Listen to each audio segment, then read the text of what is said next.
秦嵐李沁王楚然爭艷春晚，12花神造型曝光，你的生日月份對應誰？2026年央視春晚向來不缺大咖，卻很久沒有一個非語言類創意秀能在短短幾分鐘內完成從無人期待到全網刷屏的逆襲。賀花神就是那個例外。節目一上線，相關話題迅速佔據熱搜高位。花神造型、生日月份對應花神、中式審美天花板等關鍵詞輪番登場，討論熱度甚至壓過了不少語言類節目。原因只有一個，它精準踩中了當下觀眾最渴望的3件事：視覺震撼、文化認同、情緒帶入。愛生成影像與實景舞台的融合，讓靜態文物活了。12花神的設定又天然具備參與感。觀眾不再只是看表演，而是在對號入座。我是哪一月？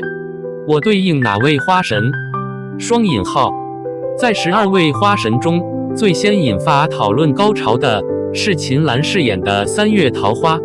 戰國紅長袍，飛揚飄帶，漫天桃花雨。她並沒有用誇張表情去演仙，而是靠節制與留白，撐住了桃之夭夭的古典氣韻。最被反覆截屏的是他在舞台中央回眸的一瞬間，不媚、不冷、不張揚，卻穩得讓人移不開眼。不少網友翻出他早年古裝角色對比後感嘆：年輕時是美人，現在是美學。雙引號。也有人評價得更直接：別人演花神，他像是花神本人下凡走個流程。雙引號。這種評價的核心並不在顏值，而在氣質完成度。秦嵐的優勢是她身上那種被時間打磨過的從容，讓桃花不只有豔色，還有分寸。如果說秦嵐贏在穩，那李沁贏在準。她的8月桂花花神造型，從服飾到神態都極度克制，素雅宋制漢服，仙鶴紋發飾，沒有多餘裝飾，卻精準對齊了桂花的文化意象，不豔、不躁、不爭春。當他低聲吟出何須淺碧深紅色，不少觀眾第一反應不是好看，而是對味。央視新聞隨後點名點讚，用花中第一流評價他的舞台完成度。網友評論集中在一個點上：他不需要用力，就已經很穩。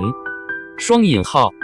也有人說得更現實，這就是那種你不追星也會承認它好看的類型。雙引號。李沁這一版桂花花神，成功讓富有詩書氣自華不再停留在書本裡，而是具體、可視、可感。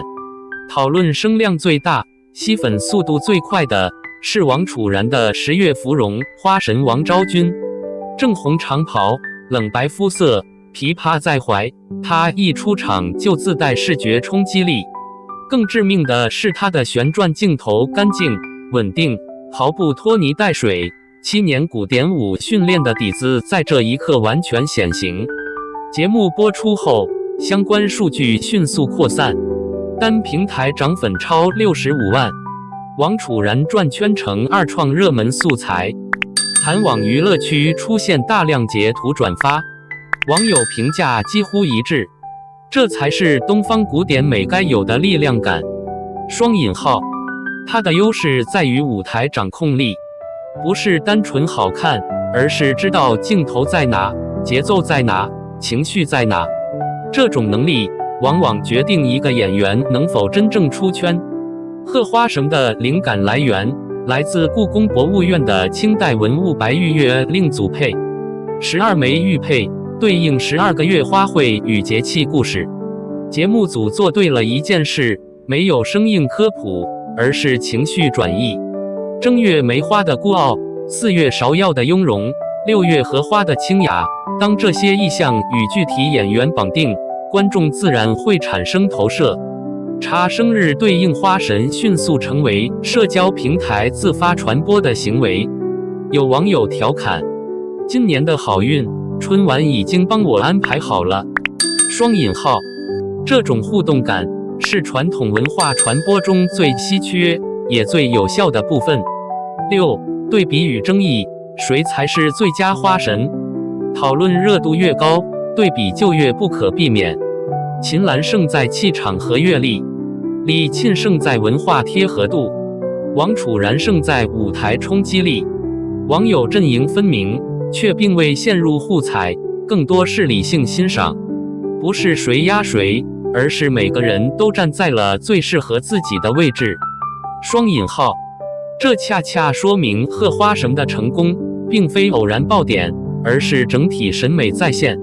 如果說專業視角關注的是舞美、服制與舞台完成度，那麼網友的討論則更加直接，甚至帶着明顯的代際情緒。在微博與豆瓣的高讚評論中，一個關鍵詞反覆出現代入感。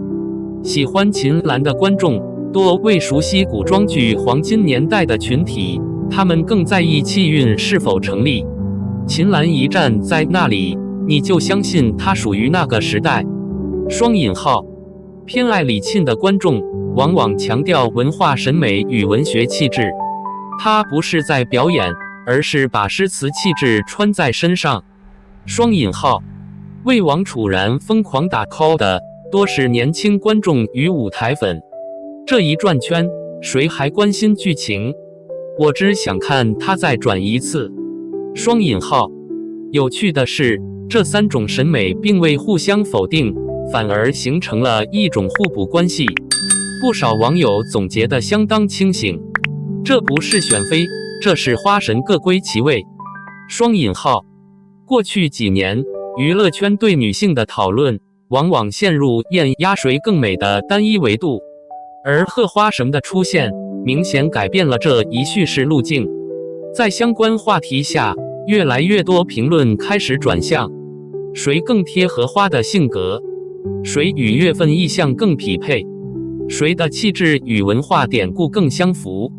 這意味着審美標準正在從單點顏值轉向整體完成度。有網友直言，以前比臉，現在比氣質；以前看年輕，現在看狀態。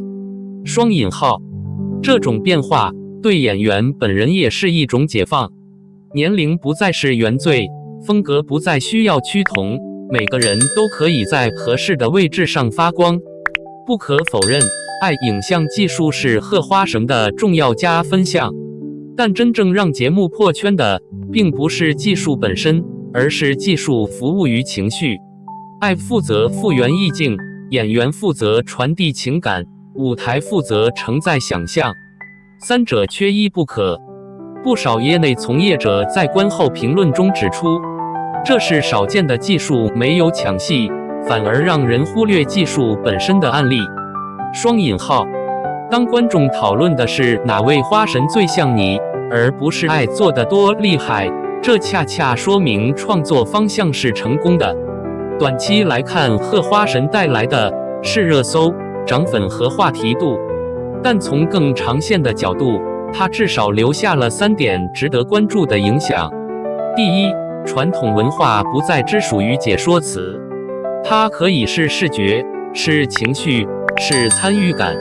第二，女性角色開始擺脫單一模板，不再只有少女感大女主，而是允許成熟、清冷、凌厲並存。第三，觀眾開始主動走進文化，而不是被動接受。查花神、聊節氣、翻典故，本身就是傳播。結語：真正的文化傳承，不是復刻，是再生。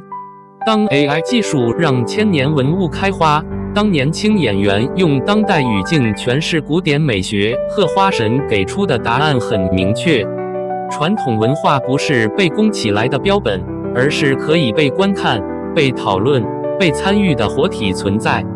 美從來不是回到過去，而是讓過去在今天重新發生。而這一次，春晚真的聽進去了。